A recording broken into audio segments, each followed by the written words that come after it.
Bonjour, bonsoir, vous tous qui nous regardez partout à travers le monde.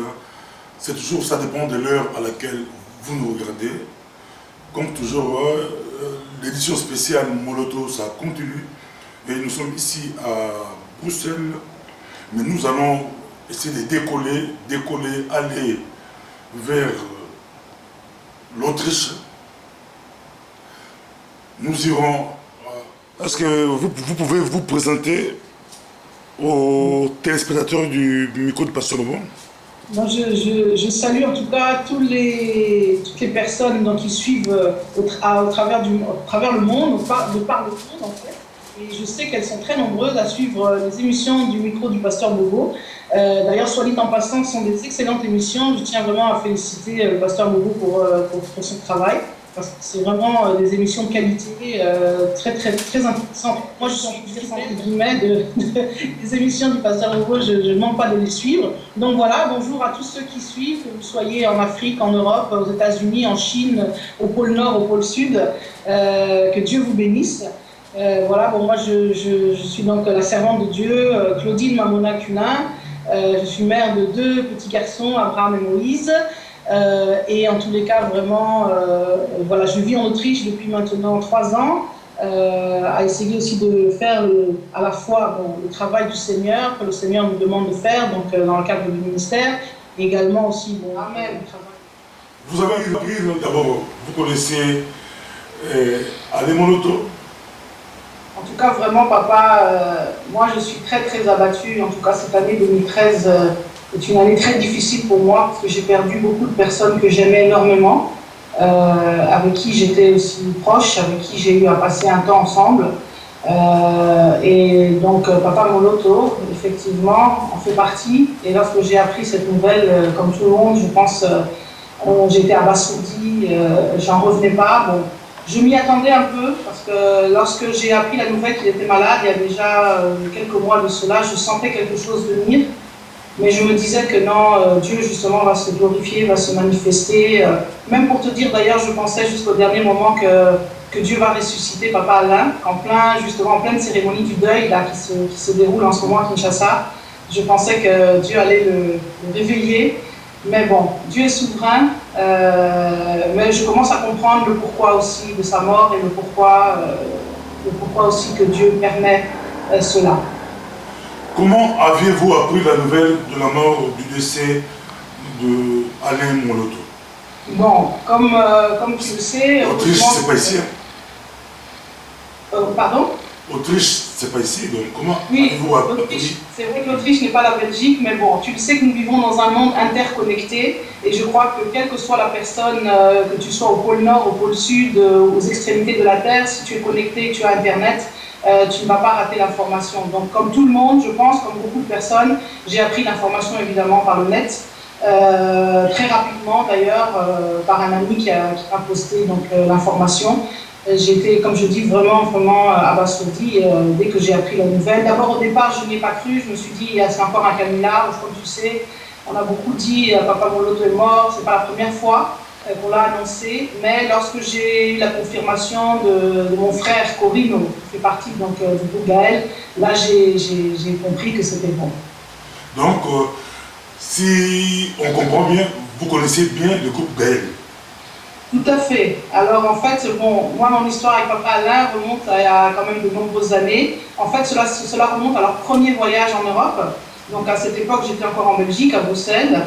Et bon, on faisait pas mal d'activités, comme tu le sais, avec le frère Francis Calomo, avec notamment aussi papa Jean-Claude. Bon, comme Jean-Claude Chikambo.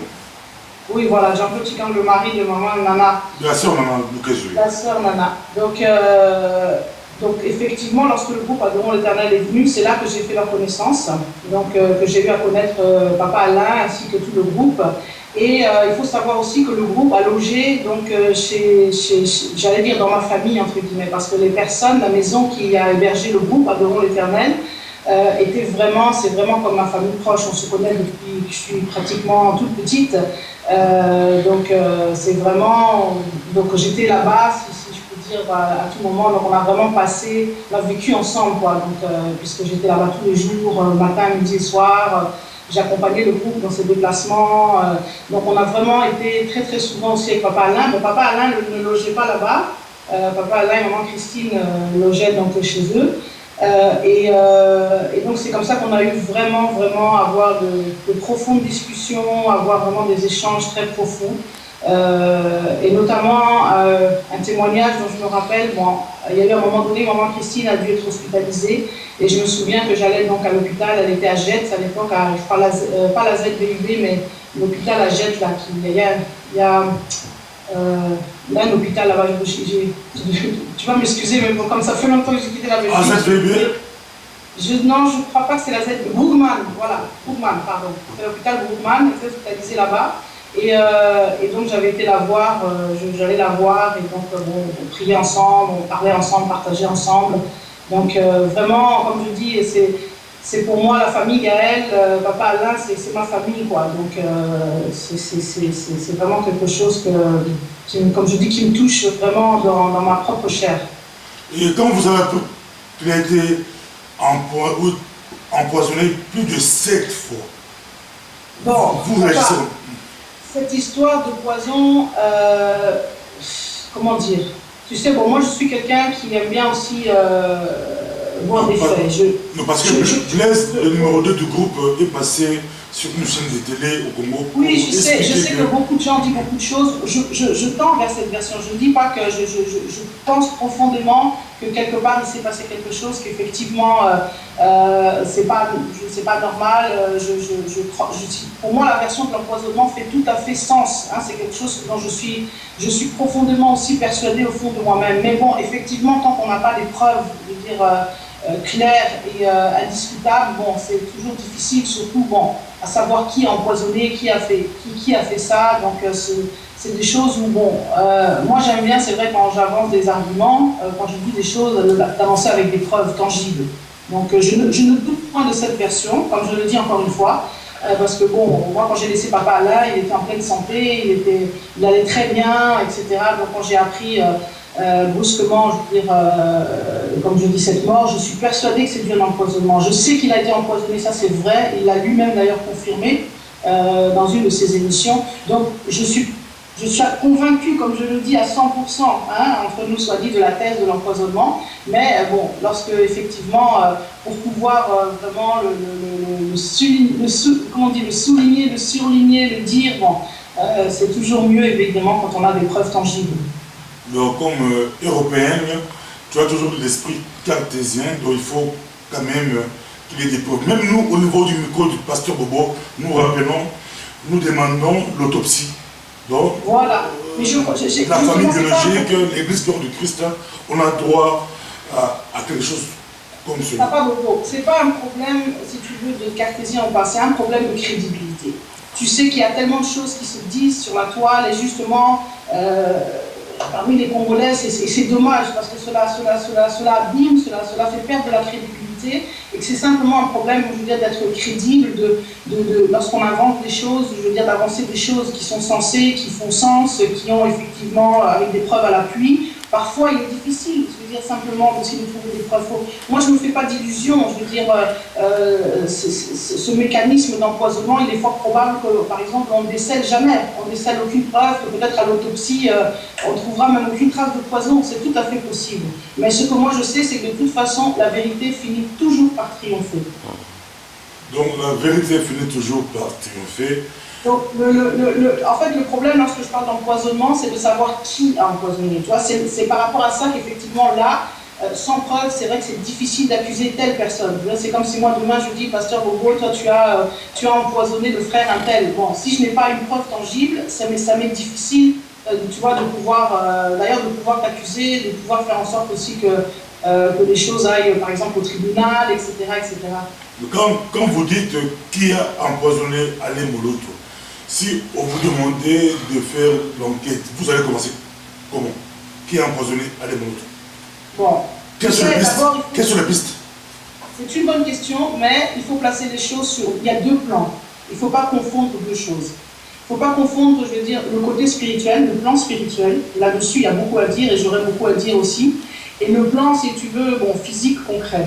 Donc, la chose à se poser la question, bon, avant de se dire évidemment qui a empoisonné, etc., c'est de se poser la question de pourquoi. Pourquoi il a été empoisonné. Et là, effectivement, c'est là où il faut voir les choses j'allais dire, sur les deux plans.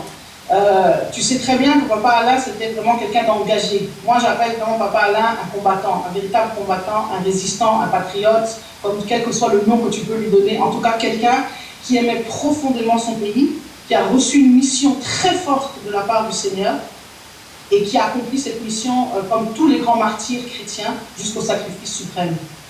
Donc ça c'est une chose, voir les choses sur le plan spirituel, comme je dis, là il y a beaucoup à dire. Et puis les choses effectivement sur le plan physique, sur le plan simplement, voilà, est-ce que c'était effectivement, il dérangeait telle personne, il dérangeait telle, je ne sais pas, il dérangeait peut-être certaines personnes, etc. Comment ça s'est passé, comment concrètement cet empoisonnement s'est passé, etc., etc. Tout ça, bon ça c'est de l'investigation, j'allais dire humaine.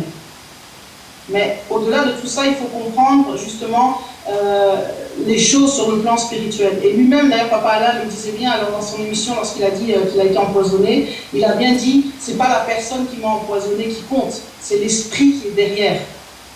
Et c'est ça qui est très très important. Je veux dire, l'enjeu dans lequel nous sommes aujourd'hui, beaucoup, c'est ça, je veux dire, les Congolais commencent à prendre conscience, mais beaucoup encore n'ont pas pris conscience de l'importance de ce qui se passe en ce moment. C'est d'une importance capitale. Il y a une bataille qui est en train de se passer dans les cieux, bon, évidemment, ceux qui ont les, comme je dis, qui ont les yeux ouverts, ceux qui comprennent, ceux qui ont le don peut-être, effectivement, de l'interpréter, etc., comprennent ce qui se passe. C'est une réelle bataille. La libération du Congo n'est pas un vain mot. Le combat pour lequel Papa Alain se bat et va bien au-delà, je veux dire, d'un problème politique, d'un changement politique, que Kabila s'en aille ou qu'un autre le remplace, c'est bien au-delà. Donc, c'est logique qu'on puisse aussi soupçonner le pouvoir en place. Tout à fait, mais j'allais dire, Papa, le problème, il est au-delà même du pouvoir en place. C'est une, comme je dis, c'est spirituel. Il y a Comment je pourrais essayer d'expliquer ça? Je veux dire, lorsque le président Mobutu était au pouvoir, le pays a été vendu au diable. Hein? Le président a vendu le pays au diable. Ce sont des choses, bon, beaucoup de personnes qui connaissent ces choses pourront te l'expliquer, pourront te le dire. Ça, c'est une réalité. Donc, spirituellement parlant, il y a eu des choses qui se sont faites. Il y a eu des alliances, il y a eu des accords. Vendre un pays, tu ne peux pas imaginer ce que c'est. Ça a des conséquences inimaginables. Donc, la délivrance maintenant de ce pays, la délivrance du Congo est un processus long, est un processus qui n'est pas évident. La Bible, il suffit de regarder l'histoire du peuple d'Israël, tu vas comprendre comment le cheminement entre le moment où le peuple était dans l'esclavage jusqu'à ce que Dieu ait délivré ce peuple, comment c'était long, comment c'était pas évident, comment ce n'était pas facile. C'est un cheminement qui passe par la souffrance, qui passe par des guerres, qui passe par énormément de choses. Donc, il faut comprendre cela, il faut se mettre dans ce processus-là. Je veux dire, le Congo a besoin d'être délivré et il a besoin effectivement de retrouver, je veux dire, comme le dit Papa Alain, c'est pas pour rien que Papa Alain a dit le Congo pour Jésus, ou Jésus-Christ, roi du Congo. Ça a une signification dont peu de gens comprennent la portée, c'est énorme. C'est quelque chose qui a vraiment une signification extrêmement importante. Qui règne au Congo ? Qui est sur le trône? Est-ce Satan ou est-ce Jésus-Christ? C'est de ça dont il s'agit. Maintenant, le reste, si tu veux, c'est simplement des questions de stratégie, c'est des pions de Satan. Ça, je veux dire, il agit, le mal agit à travers des pions, à travers des éléments, il utilise, si tu veux, les personnes, etc. Donc, c'est pour ça qu'il faut bien se focaliser, en fait, à la source. Et Papa Alain l'a compris. Papa Alain, il n'a pas attaqué telle ou telle personne, que ce soit le président du Rwanda, que ce soit Kabila, que ce soit je ne sais pas qui, X, Y, Z. Il a attaqué la source. Et si on veut la victoire, il faut comprendre ces choses, il faut attaquer la source. C'est pourquoi je dis qu'il ne faut pas confondre les choses. Il y a le plan spirituel, et comme tu le sais, le plan spirituel, si tu veux, est la cause et le départ de toute chose avant le plan, j'allais dire, matériel, physique. Je ne dis pas qu'il ne faut rien faire sur un plan physique. Il y a des actions, il y a des choses à faire, etc. Et certaines personnes se sont levées, certaines personnes font vraiment, je veux dire, leur boulot, font un bon boulot, etc. Mais il faut d'abord comprendre les choses, que c'est d'abord sur le plan spirituel qu'on se bat. Donc, Alain Moloto avait compris, pour délivrer le Congo, il fallait ramener l'adoration au centre. Donc, exactement. Papa Alain a compris, il y a deux clés. Et tu le vois très bien, regarde l'histoire de Jéricho. C'est exactement ça. Il y a deux clés. Et bon, je sais de quoi je parle parce que dans mon pays aussi où je suis ici, c'est exactement la même problématique. Il y a deux clés, c'est l'intercession et l'adoration. Les clés qui amènent la délivrance, les clés, c'est plus fort même que toutes sortes de prières, je veux dire, je ne sais pas quoi, de toutes sortes de cérémonies qu'on puisse faire. Les deux clés, c'est l'intercession et l'adoration. Et la prière. Papa l'a très bien compris. Dans cette atmosphère d'adoration, tu apportes maintenant l'interception. Cette histoire de copapa, comme on dit en lingala, ce n'est pas de la blague. C'est les gens voient ça peut-être comme un amusement, comme une nouvelle mode. Non, ça a une dimension. Je te dis, donc ceux qui n'ont pas les yeux ouverts ne peuvent pas comprendre l'importance. Ça a une dimension extrêmement importante. Et c'est cette adoration-là, c'est cette dimension-là, ces clés-là que lui a compris qu'il a apporté. Ce qu'il a voulu faire, c'est une mission. D'ailleurs, sans l'aide de Dieu, il n'aurait même pas pu faire ça. C'est tout un peuple. C'est le peuple qui doit se lever. Certains parlent de ce qu'on appelle soulèvement populaire. Oui, ça c'est au niveau physique, au niveau, j'allais dire, matériel. Mais spirituellement parlant, c'est un peuple, c'est le peuple congolais qui doit se lever dans l'adoration, dans l'intercession. Et tout ce qu'il a fait, toutes ces sessions d'Éden, le plan d'Éden qu'il a mis sur pied, ça c'est la chose qui a fait bouger, parce que justement, là, on était en train de bouger, on est en train de faire bouger les fondations du trône de Satan. C'était évident que ça ne pouvait pas plaire, c'était logique que Satan devait répliquer. Merci beaucoup. Parlons un peu de ces œuvres. La musique d'Alain Moloto a traversé les frontières. Partout on pleure Alain Moloto. Toutes les nationalités pleurent Alain Moloto.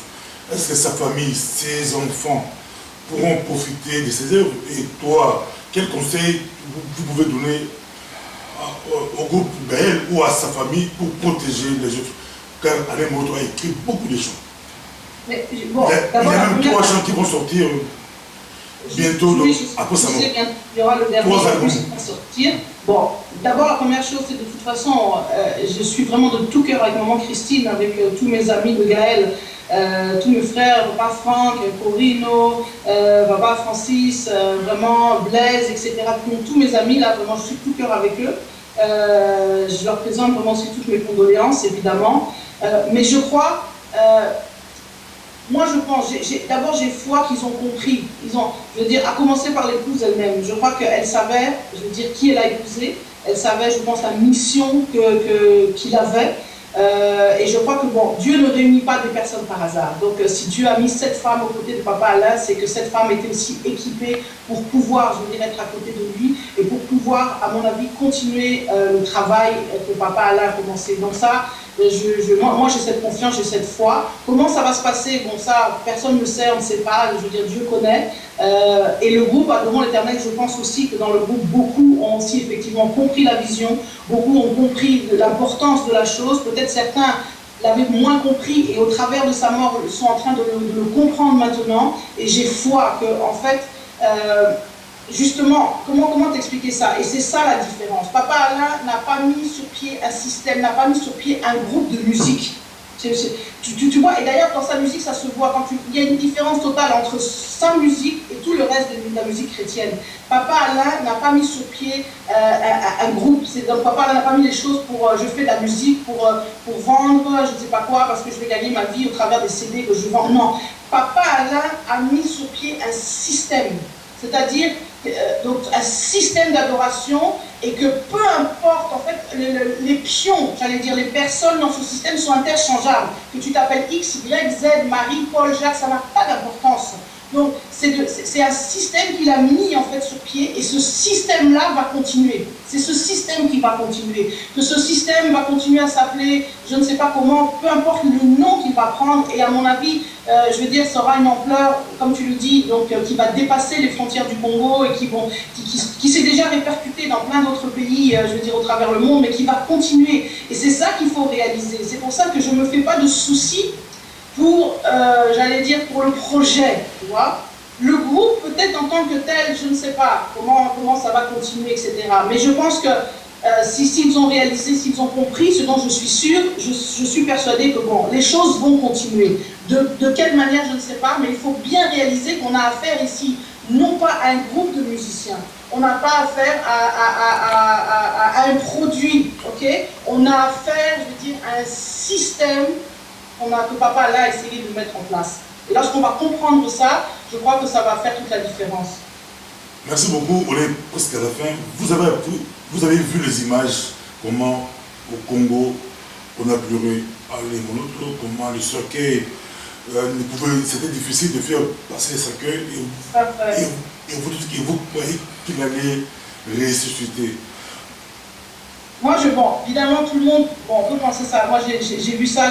Mon seul regret, vraiment, je suis vraiment triste d'avoir pas pu être là. Qu'est-ce que j'aurais donné pour pouvoir être là sur place à Kinshasa, effectivement. Mais en voyant ces images, ça m'a fait un tel plaisir parce que j'ai dit, ah voilà, je veux dire, premièrement, la mort de Papa Alain n'est pas pour rien. Justement, c'est exactement ça. C'est ça que Papa Alain voulait. C'est ça, c'est ce peuple, c'est tout ce peuple qu'on voulait, tout. Les gens sont venus de partout. Il n'y a pas que des Quinois, les gens sont venus de l'intérieur du pays. Tous sont venus partout pour louer, pour adorer le Seigneur. Et c'est ça qu'il faut faire. C'est ça le chemin de la délivrance. C'est ça la clé de la réussite. C'est ce peuple qui se lève à tout endroit. À tout endroit, à chaque endroit, à chaque coin de rue, se lever pour adorer, pour louer le Seigneur, c'est exactement ça. Et quand j'ai vu ça, je veux dire, toute cette foule qui accompagne le cercueil, vraiment, c'est là où on a vu cet enterrement, enfin, ce deuil, si on peut dire, c'était plus fort même que le deuil de la chef de l'État. C'était quelque chose, bon, ça montre, je veux dire, la valeur de la personne, ça montre justement l'importance, mais les choses, comme l'a dit un de mes amis, vous allez voir, c'est dans les prochains temps, vous allez voir, j'allais dire réellement, je veux dire, toutes les conséquences, toute la profondeur aussi de ce décès, de cette mort. Bon, pour terminer, parlons un peu du côté artistique. Quand vous écoutez le chant dans les morceaux, ça vous inspire quoi? Et quel chant vous aimez le plus? Bon, moi, en tout cas, là, je suis dans mon élément. Bon, étant moi-même aussi, on est tous appelés à être adorateurs, adoratrices, mais bon, ayant moi-même aussi à exercer ce ministère d'adoration dans le chant, ayant reçu aussi un type, je veux dire, assez particulier aussi d'adoration, qu'on appelle l'adoration prophétique. Je suis complètement, je veux dire, moi je n'écoute, je veux dire que ça, j'allais dire, pour moi, c'est merde, je veux dire, ces textes, je veux dire, sont tellement profonds, c'est ce français, je veux dire, c'est extraordinaire, ça peut venir que du trône de Dieu, je veux dire, un tel français aussi magnifique, je veux dire, c'est la poésie, franchement, on sent que ça coule, ça vient directement, je veux dire, j'allais dire, de la source. La musique, voilà, bon, moi c'est mon style, moi je suis pas trop, je sais que bon, je veux dire, le rythme, etc. sont des choses aussi très importantes, il n'y a rien de mal à louer le Seigneur avec des chants très comment on dit, très rapide, très saccadé, avec tous ces rythmes qu'on connaît, le fameux swing, le fameux rythme congolais, tout ça c'est très bien, mais bon, moi c'est vrai que moi mon style c'est beaucoup plus dans ce sens-là. Donc pour moi c'est merveilleux, et tous les chants, que ce soit Sans Pareil, Yahweh te bénit, je veux dire le Saint-Esprit, c'est Shiloh, enfin bon c'est une pure merveille, c'est vraiment extraordinaire, et surtout le dernier, moi j'aime beaucoup le dernier CD de Papa Alain, donc celui qu'il a fait donc tout seul, avec vraiment des chants qui sont des prières, qui sont des supplications, en fait voilà quoi, c'est pas du chant, tu vois, c'est ça que j'essaie d'expliquer, je veux dire, et c'est ce Papa Alain essaie d'expliquer, l'adoration c'est tout un mode de vie, c'est pas chanter, la voix n'est qu'un instrument, mais c'est pas la technique vocale, c'est pas tout ça qui compte. C'est l'onction qu'il y a dans le message, je veux dire, que tu transmets. Merci beaucoup. Nous sommes arrivés à la fin. Ça, c'était le micro du pasteur Bobo. Mais vous pouvez terminer par un petit message de réconfort à la famille, par rapport à Maman Christine, par rapport à tous les chrétiens du monde qui pleurent un grand chant de l'Éternel. Allez, votre un petit mot de la fin. Bon, la seule chose que je voudrais dire, c'est premièrement, il y a un temps pour la Bible, il y a un temps pour toute chose. Il y a un temps pour pleurer, il y a un temps pour se réjouir. Donc, que pour l'instant, on est dans le temps du pleur, pleurons. C'est important, pleurons. Vidons tout ce que nous avons dedans de nous, notre douleur, notre chagrin, tout ça. Sortons tout cela. Prenons le temps qu'il faut. Un deuil, ça demande un temps. Comme voilà, c'est le temps, comme dit la Bible. Il y a chaque chose à son temps. Mais gardons au fond de nous. Nous avons d'ailleurs, je sais que nous avons, c'est pour ça que tous ceux qui ont compris, tous ceux qui sont éveillés ont cette espérance, sachant que tout ce qui s'est passé là, ce n'est pas en vain, ce n'est pas pour rien. Gardons vraiment cette flamme, gardons ce message, comprenons ce que Papa Allah a voulu nous faire, a voulu nous donner, et surtout, au moment opportun, quand ce temps de deuil sera passé, quand le temps de pleurer, effectivement d'exprimer tout ce qu'on a dans le cœur sera passé, qu'on sera refortifié, levons-nous, continuons le combat. Continuons, donc assurons la relève, donc prenons cet héritage qui nous a laissé la pire des choses qu'on puisse faire, et c'est là où l'ennemi aura gagné, c'est si cet héritage est enterré.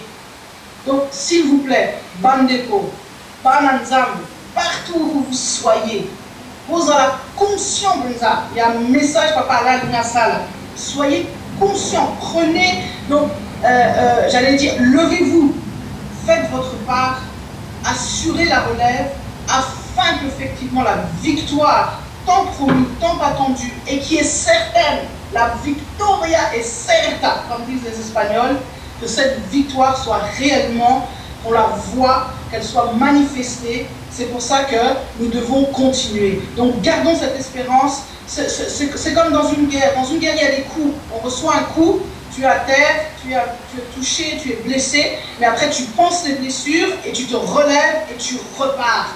Donc que cela soit vraiment quelque chose qui fortifie nos cœurs. Comme ça, non seulement on fera plaisir à Papa Alain, mais en plus, je veux dire, on accomplira la mission et on achèvera cette mission que Dieu avait donnée à Papa Alain. Voilà, que Dieu vous bénisse et à la prochaine, Dieu voulant. Merci beaucoup, ça a été un plaisir pour nous d'avoir avec nous Claudine Culin. Je rappelle qu'elle est polyglotte, elle parle beaucoup de langues. Nous bénissons notre Dieu.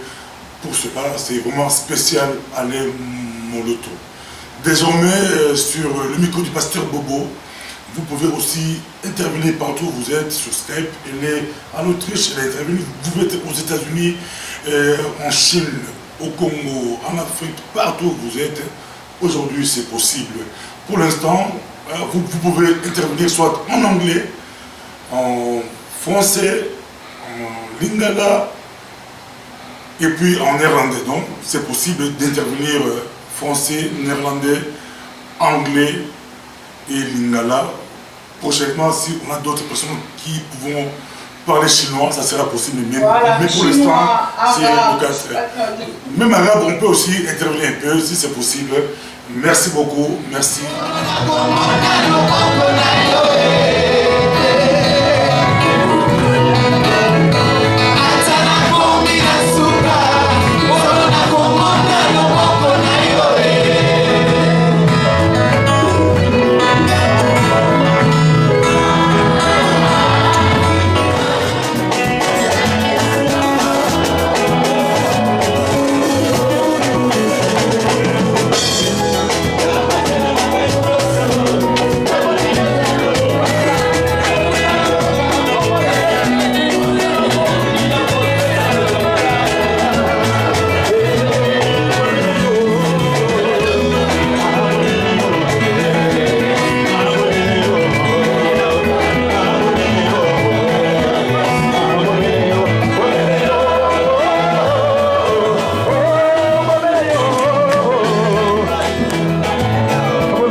Bonjour, bonsoir, vous tous qui nous regardez partout à travers le monde.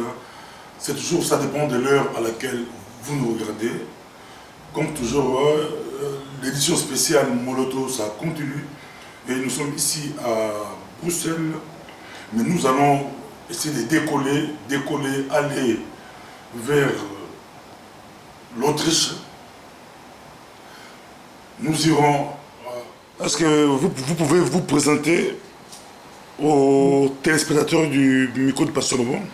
Moi, je salue en tout cas toutes les personnes donc, qui suivent au travers le monde, de par le monde en fait. Et je sais qu'elles sont très nombreuses à suivre les émissions du micro du Pasteur Bobo. D'ailleurs, soit dit en passant, ce sont des excellentes émissions. Je tiens vraiment à féliciter le Pasteur Bobo pour son travail. Parce que c'est vraiment des émissions de qualité très intéressantes. Moi, je suis entre guillemets des émissions du Pasteur Bobo, je ne manque pas de les suivre. Donc voilà, bonjour à tous ceux qui suivent, que vous soyez en Afrique, en Europe, aux États-Unis, en Chine, au pôle Nord, au pôle Sud. Que Dieu vous bénisse. Voilà, bon, moi je suis donc la servante de Dieu, Claudine Mamona Cunin. Je suis mère de 2 petits garçons, Abraham et Moïse.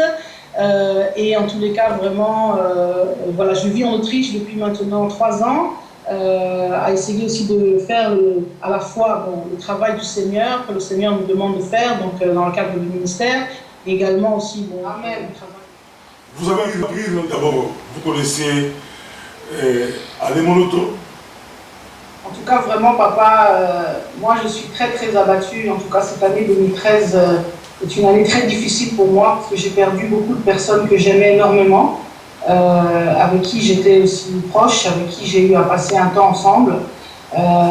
Et donc, papa Moloto, effectivement, en fait partie. Et lorsque j'ai appris cette nouvelle, comme tout le monde, je pense, j'étais abasourdie, j'en revenais pas. Bon, je m'y attendais un peu parce que lorsque j'ai appris la nouvelle qu'il était malade, il y a déjà quelques mois de cela, je sentais quelque chose venir. Mais je me disais que non, Dieu justement va se glorifier, va se manifester. Même pour te dire d'ailleurs, je pensais jusqu'au dernier moment que Dieu va ressusciter papa Alain, en pleine cérémonie du deuil là, qui se déroule en ce moment à Kinshasa. Je pensais que Dieu allait le réveiller. Mais bon, Dieu est souverain, mais je commence à comprendre le pourquoi aussi de sa mort et le pourquoi aussi que Dieu permet cela. Comment aviez-vous appris la nouvelle de la mort, du décès d'Alain Moloto? Bon, comme tu le sais... Autriche, c'est pas ici. Pardon? Autriche, c'est pas ici, donc comment oui, avez-vous appris? C'est vrai que l'Autriche n'est pas la Belgique, mais bon, tu le sais que nous vivons dans un monde interconnecté, et je crois que quelle que soit la personne, que tu sois au pôle Nord, au pôle Sud, aux extrémités de la Terre, si tu es connecté, tu as Internet, tu ne vas pas rater l'information. Donc comme tout le monde, je pense, comme beaucoup de personnes, j'ai appris l'information évidemment par le net, très rapidement d'ailleurs, par un ami qui a posté l'information. J'étais, comme je dis, vraiment abasourdie dès que j'ai appris la nouvelle. D'abord, au départ, je n'y ai pas cru. Je me suis dit, c'est encore un canular. Comme tu sais, on a beaucoup dit, papa Moloto est mort. C'est pas la première fois qu'on l'a annoncé. Mais lorsque j'ai eu la confirmation de mon frère Corino, qui fait partie donc, du groupe Gaël, là, j'ai compris que c'était bon. Donc, si on comprend bien, vous connaissez bien le groupe Gaël. Tout à fait. Alors en fait, bon, moi mon histoire avec papa Alain remonte à quand même de nombreuses années. En fait, cela remonte à leur premier voyage en Europe. Donc à cette époque, j'étais encore en Belgique, à Bruxelles. Et bon, on faisait pas mal d'activités, comme tu le sais, avec le frère Francis Kalomo, avec notamment aussi papa Jean-Claude. Bon, comme Jean-Claude Chikambo. Oui, voilà, Jean-Claude Chikambo, le mari de maman Nana. De la sœur Nana Lukezu. La sœur Nana. Donc effectivement, lorsque le groupe Adorons l'Éternel est venu, c'est là que j'ai fait leur connaissance, donc que j'ai eu à connaître papa Alain ainsi que tout le groupe. Et il faut savoir aussi que le groupe a logé donc j'allais dire dans ma famille entre guillemets, parce que les personnes, la maison qui a hébergé le groupe Adorons l'Éternel, c'est vraiment comme ma famille proche. On se connaît depuis que je suis pratiquement toute petite, c'est vraiment, donc j'étais là-bas, si je peux dire, à tout moment. Donc on a vraiment on a vécu ensemble, quoi. Donc puisque j'étais là-bas tous les jours, matin, midi et soir. J'accompagnais le groupe dans ses déplacements. Une mission très forte de la part du Seigneur, et qui a accompli cette mission comme tous les grands martyrs chrétiens jusqu'au sacrifice suprême. Donc ça, c'est une chose, voir les choses sur le plan spirituel, comme je dis, là il y a beaucoup à dire. Et puis les choses effectivement sur le plan physique, sur le plan simplement, est-ce que c'était effectivement, il dérangeait telle personne, il dérangeait telle, je ne sais pas, il dérangeait peut-être certaines personnes, etc. Comment ça s'est passé, comment concrètement cet empoisonnement s'est passé, etc., etc. Tout ça, bon, ça c'est de l'investigation, j'allais dire, humaine. Mais au-delà de tout ça, il faut comprendre justement les choses sur le plan spirituel. Et lui-même, d'ailleurs, Papa Alain le disait bien alors dans son émission, lorsqu'il a dit qu'il a été empoisonné, il a bien dit, c'est pas la personne qui m'a empoisonné qui compte, c'est l'esprit qui est derrière. Et c'est ça qui est très très important. Je veux dire, l'enjeu dans lequel nous sommes aujourd'hui, beaucoup, c'est ça, je veux dire, les Congolais commencent à prendre conscience, mais beaucoup encore n'ont pas pris conscience de l'importance de ce qui se passe en ce moment. C'est d'une importance capitale. Il y a une bataille qui est en train de se passer dans les cieux, bon, évidemment, ceux comme je dis, qui ont les yeux ouverts, ceux qui comprennent, ceux qui ont le don peut-être, effectivement, de l'interpréter, etc., comprennent ce qui se passe. C'est une réelle bataille. La libération du Congo n'est pas un vain mot. Le combat pour lequel Papa Alain se bat et va bien au-delà, je veux dire, d'un problème politique, d'un changement politique, que Kabila s'en aille ou qu'un autre le remplace. C'est bien au-delà. Donc, c'est logique qu'on puisse aussi soupçonner le pouvoir en place. Tout à fait. Mais j'allais dire, Papa Bobo, le problème, il est au-delà même du pouvoir en place. Comme je dis, c'est spirituel. Il y a comment je pourrais essayer d'expliquer ça? Je veux dire, lorsque le président Mobutu était au pouvoir, le pays a été vendu au diable. Hein? Le président a vendu le pays au diable. Ce sont des choses, bon, beaucoup de personnes qui connaissent ces choses pourront te l'expliquer, pourront te le dire. Ça, c'est une réalité. Donc, spirituellement parlant, il y a eu des choses qui se sont faites. Il y a eu des alliances, il y a eu des accords. Vendre un pays, tu ne peux pas imaginer ce que c'est. Ça a des conséquences inimaginables. Donc, la délivrance maintenant de ce pays, la délivrance du Congo est un processus long, est un processus qui n'est pas évident. La Bible, il suffit de regarder l'histoire du peuple d'Israël, tu vas comprendre comment le cheminement entre le moment où le peuple était dans l'esclavage jusqu'à ce que Dieu ait délivré ce peuple, comment c'était long, comment c'était pas évident, comment ce n'était pas facile. C'est un cheminement qui passe par la souffrance, qui passe par des guerres, qui passe par énormément de choses. Donc, il faut comprendre cela, il faut se mettre dans ce processus-là. Je veux dire, le Congo a besoin d'être délivré et il a besoin effectivement de retrouver, je veux dire, comme le dit Papa Alain, c'est pas pour rien que Papa Alain a dit le Congo pour Jésus, pour Jésus-Christ, roi du Congo. Ça a une signification dont peu de gens comprennent la portée. C'est énorme. C'est quelque chose qui a vraiment une signification extrêmement importante. Qui règne au Congo? Qui est sur le trône? Est-ce Satan ou est-ce Jésus-Christ? C'est de ça dont il s'agit. Maintenant, le reste, si tu veux, c'est simplement des questions de stratégie, c'est des pions de Satan. Je veux dire, il agit, le mal agit à travers des pions, à travers des éléments, il utilise, si tu veux, les personnes, etc. Donc, c'est pour ça qu'il faut bien se focaliser, en fait, à la source. Et Papa Alain l'a compris. Papa Alain, il n'a pas attaqué telle ou telle personne, que ce soit le président du Rwanda, que ce soit Kabila, que ce soit je ne sais pas qui, X, Y, Z. Il a attaqué la source. Et si on veut la victoire, il faut comprendre ces choses, il faut attaquer la source. C'est pourquoi je dis qu'il ne faut pas confondre les choses. Il y a le plan spirituel, et comme tu le sais, le plan spirituel, si tu veux, est la cause et le départ de toute chose avant le plan, j'allais dire, matériel, physique. Je ne dis pas qu'il ne faut rien faire sur un plan physique. Il y a des actions, il y a des choses à faire, etc. Et certaines personnes se sont levées, certaines personnes font vraiment, je veux dire, leur boulot, font un bon boulot, etc. Mais il faut d'abord comprendre les choses, que c'est d'abord sur le plan spirituel qu'on se bat. Donc, Alain Moloto avait compris, pour délivrer les Congo, il fallait ramener l'adoration au centre. Donc, exactement. Papa Alain a compris, il y a deux clés. Et tu le vois très bien, regarde l'histoire de Jéricho. C'est exactement ça. Il y a deux clés. Et bon, je sais de quoi je parle parce que dans mon pays aussi où je suis ici, c'est exactement la même problématique. Il y a deux clés, c'est l'intercession et l'adoration. Les clés qui amènent la délivrance, les clés, c'est plus fort même que toutes sortes de prières, je veux dire, je ne sais pas quoi, de toutes sortes de cérémonies qu'on puisse faire. Les deux clés, c'est l'intercession et l'adoration.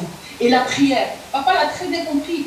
Dans cette atmosphère d'adoration, tu apportes maintenant l'interception. Cette histoire de copapa, comme on dit en lingala, ce n'est pas de la blague. C'est les gens voient ça peut-être comme un amusement, comme une nouvelle mode. Non, ça a une dimension. Je te dis, donc ceux qui n'ont pas les yeux ouverts ne peuvent pas comprendre l'importance. Ça a une dimension extrêmement importante.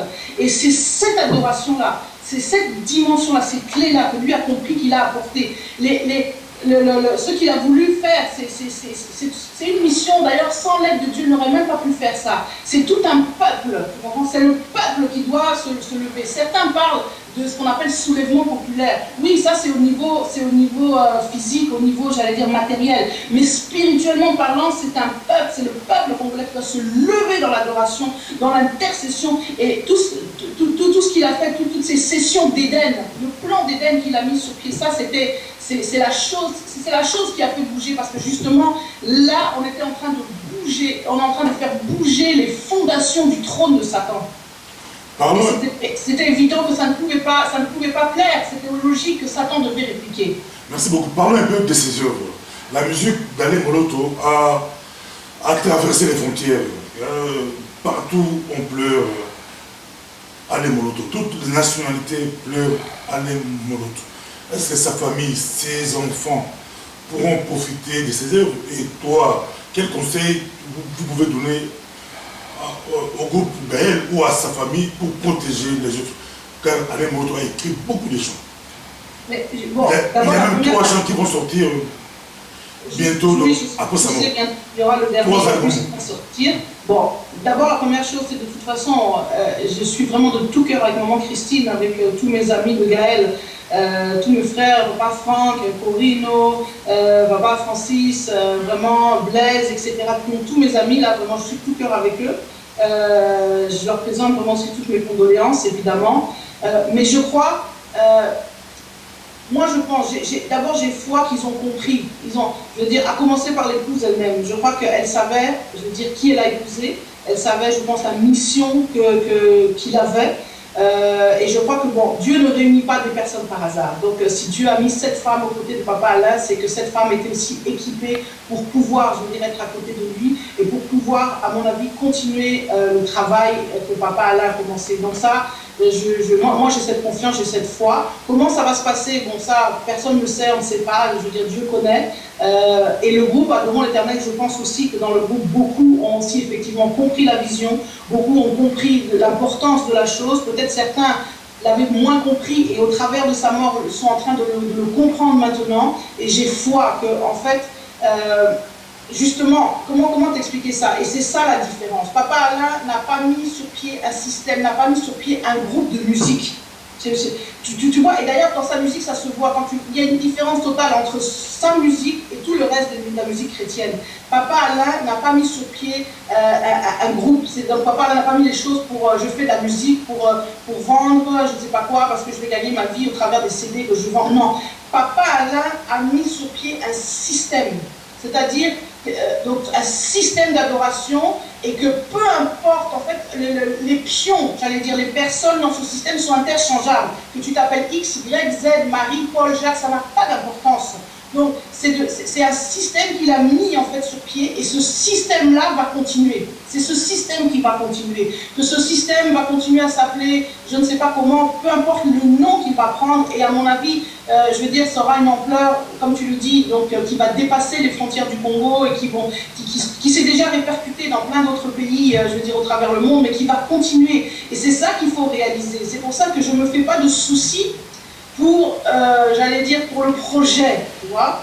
Le groupe, peut-être en tant que tel, je ne sais pas comment ça va continuer, etc. Mais je pense que s'ils ont réalisé, s'ils ont compris, ce dont je suis sûre, je suis persuadée que bon, les choses vont continuer. De quelle manière, je ne sais pas, mais il faut bien réaliser qu'on a affaire ici, non pas à un groupe de musiciens, on n'a pas affaire à un produit, ok? On a affaire, je veux dire, à un système que Papa Allah a essayé de mettre en place. Et lorsqu'on va comprendre ça, je crois que ça va faire toute la différence. Merci beaucoup, on est presque à la fin. Vous avez vu les images, comment au Congo, on a pleuré à l'Émonoto, comment le cercueil, c'était difficile de faire passer le cercueil, et vous croyez qu'il allait ressusciter. Moi, évidemment, tout le monde, on peut penser ça. Moi, j'ai vu ça, mon seul regret, vraiment, je suis vraiment triste d'avoir pas pu être là. Qu'est-ce que j'aurais donné pour pouvoir être là sur place à Kinshasa, effectivement. Mais en voyant ces images, ça m'a fait un tel plaisir, parce que j'ai dit, ah voilà, je veux dire, premièrement, la mort de Papa Alain n'est pas pour rien. Justement, c'est exactement ça. C'est ça que Papa Alain voulait. C'est ça, c'est ce peuple, c'est tout ce peuple qu'on voulait, tout. Les gens sont venus de partout. Il n'y a pas que des Quinois, les gens sont venus de l'intérieur du pays, tous sont venus partout pour louer, pour adorer le Seigneur. Et c'est ça qu'il faut faire. C'est ça le chemin de la délivrance. C'est ça la clé de la réussite. C'est ce peuple qui se lève à tout endroit. À chaque endroit, à chaque coin de rue, se lever pour adorer, pour louer le Seigneur, c'est exactement ça. Et quand j'ai vu ça, je veux dire, toute cette foule qui accompagne le cercueil, vraiment, c'est là où on a vu cet enterrement, enfin, ce deuil, si on peut dire, c'était plus fort même qu'un deuil d'un chef de l'État. C'était quelque chose, bon, ça montre, je veux dire, la valeur de la personne, ça montre justement l'importance, mais les choses, comme l'a dit un de mes amis, vous allez voir, c'est dans les prochains temps, vous allez voir, j'allais dire réellement, je veux dire, toutes les conséquences, toute la profondeur aussi de ce décès, de cette mort. Bon, pour terminer, parlons un peu du côté artistique. Quand vous écoutez le chant dans les morceaux, ça vous inspire quoi? Et quel chant vous aimez le plus? Bon, moi, en tout cas, là je suis dans mon élément. Bon, étant moi-même aussi, on est tous appelés à être adorateurs, adoratrices, mais bon, ayant moi-même aussi à exercer ce ministère d'adoration dans le chant, ayant reçu aussi un type, je veux dire, assez particulier aussi d'adoration, qu'on appelle l'adoration prophétique.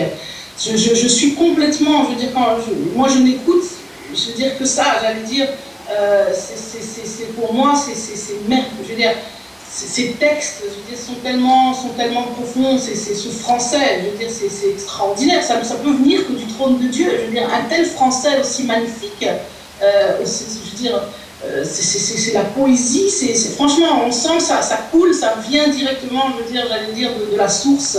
La musique, voilà, bon, moi c'est mon style, moi je suis pas trop, je sais que bon, je veux dire, le rythme, etc. sont des choses aussi très importantes. Il y a rien de mal à louer le Seigneur avec des chants très comment on dit, très rapide, très saccadé, avec tous ces rythmes qu'on connaît, le fameux swing, le fameux rythme congolais, tout ça c'est très bien, mais pour moi c'est vrai que moi mon style c'est beaucoup plus dans ce sens-là. Donc pour moi c'est merveilleux, et tous les chants, que ce soit Sans Pareil, Yahweh te bénit, je veux dire le Saint-Esprit, c'est Shiloh, enfin bon c'est une pure merveille, c'est vraiment extraordinaire. Et surtout le dernier, moi j'aime beaucoup le dernier CD de Papa Alain, donc celui qu'il a fait donc tout seul, avec vraiment des chants qui sont des prières, qui sont des supplications. En fait, voilà quoi, c'est c'est pas du chant, tu vois, c'est ça que j'essaie d'expliquer. Je veux dire, et c'est ce papa-là essaie d'expliquer l'adoration, c'est tout un mode de vie, c'est pas chanter. La voix n'est qu'un instrument, mais c'est pas la technique vocale, c'est pas tout ça qui compte. C'est l'onction qu'il y a dans le message, je veux dire, que tu transmets. Merci beaucoup. Nous sommes arrivés à la fin. Ça, c'était le micro du pasteur Bobo.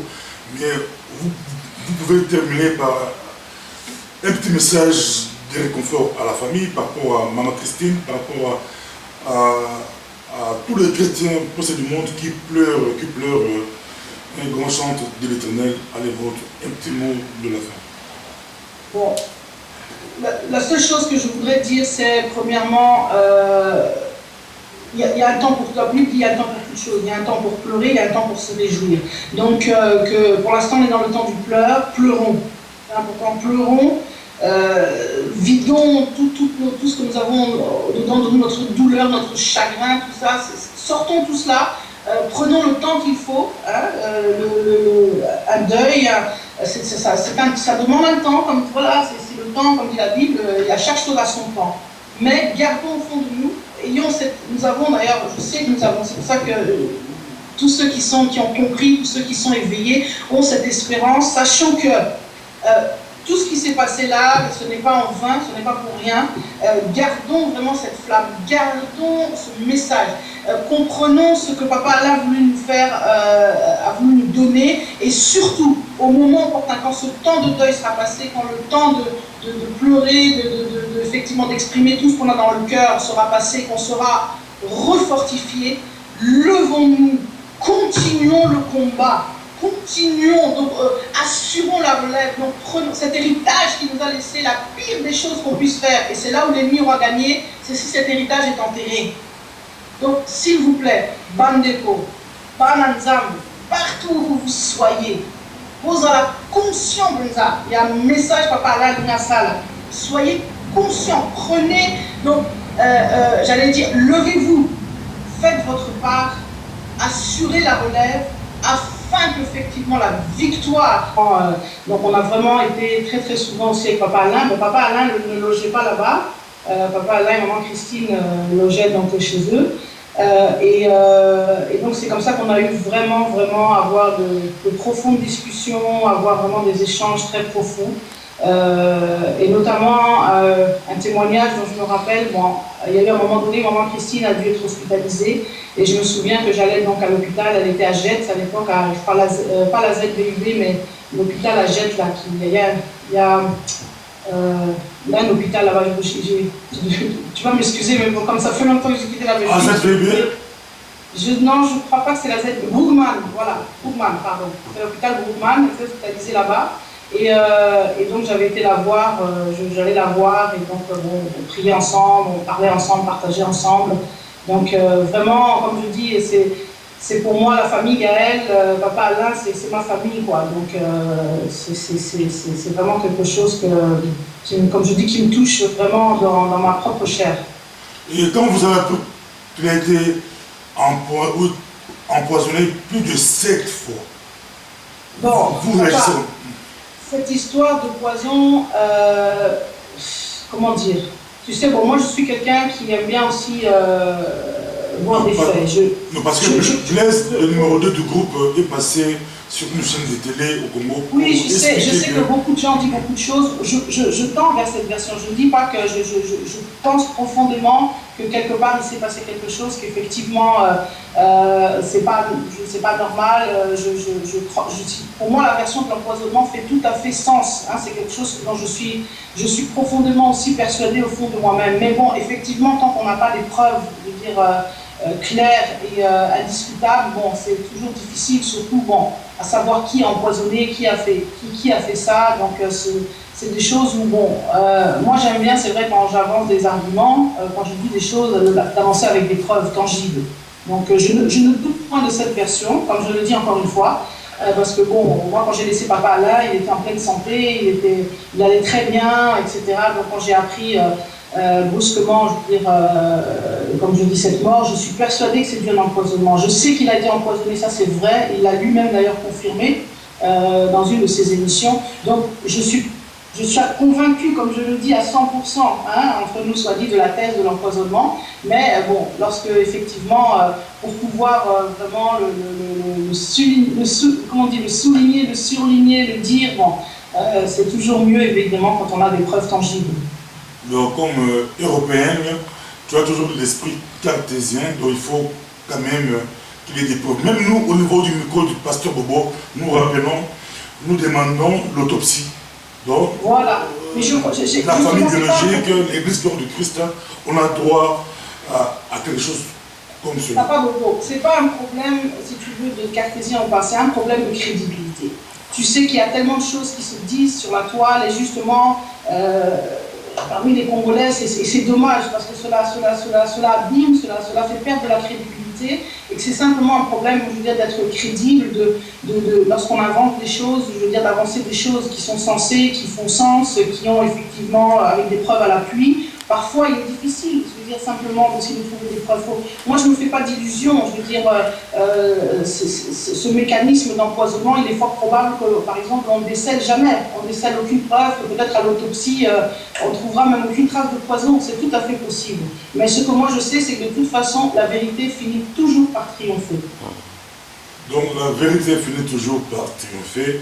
Donc, en fait, le problème lorsque je parle d'empoisonnement, c'est de savoir qui a empoisonné. Tu vois, c'est par rapport à ça qu'effectivement, là, sans preuve, c'est vrai que c'est difficile d'accuser telle personne. C'est comme si moi, demain, je dis, Pasteur Bobo, toi, tu as empoisonné le frère un tel. Bon, si je n'ai pas une preuve tangible, ça m'est difficile, tu vois, de pouvoir, d'ailleurs, de pouvoir t'accuser, de pouvoir faire en sorte aussi que les choses aillent, par exemple, au tribunal, etc., etc.